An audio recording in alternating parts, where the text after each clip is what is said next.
Alrighty guys, so another update on the Chrysler 300M Special. Sucks you have to see it like this, but oh well. A few years ago, the motor went out on me, transmission too, was going up a hill and the car wasn't having it and it just died. So I'm in the process of removing all the stuff around the motor, remove the intake, bumpers, headlights, as you can see. Just so I get easier access to the stuff behind the motor and on the side.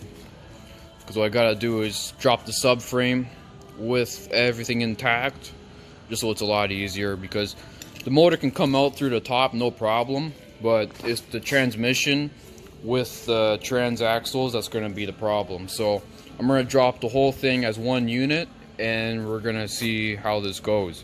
Never done anything like this before. This is a new experience for me, but it seems pretty straightforward. I've seen pictures of the late F-body Camaros, like your 97 Camaros with the LT1, and man, those things are a pain to work on. And yeah, those guys too, to take the motors out of those cars, you gotta do the same thing. You gotta drop the whole front end as one whole unit. Some of you guys may be asking, why put money into a 20-year-old car? This being a 2002. It's got 340 some odd thousand kilometers, so it's pretty old, but the body is in surprisingly great shape. Underneath it's really solid, and really this is a great car to drive, and you can't really buy cars like this anymore. So I found the parts car 300M Special. I think it was a 2004. Picked up for $1,000, running, driving, has like 180,000 kilometers, I think. Car runs and drives great. So I'm gonna take the motor and trans out of that car and put it in this one.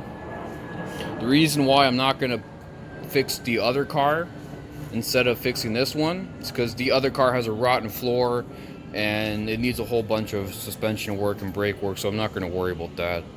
I just wanna get this car going because I don't know, I miss this car. It used to drive great, and with it being a deep sapphire blue, it's kind of a rare combination. And it's got the tan interior too, which I think I've shown you guys before. But yeah, nice car, nice interior, very comfortable driving car. Definitely don't make them like this anymore, so if I keep it on the road, why not? It's not like it's cost me a lot of money anyways.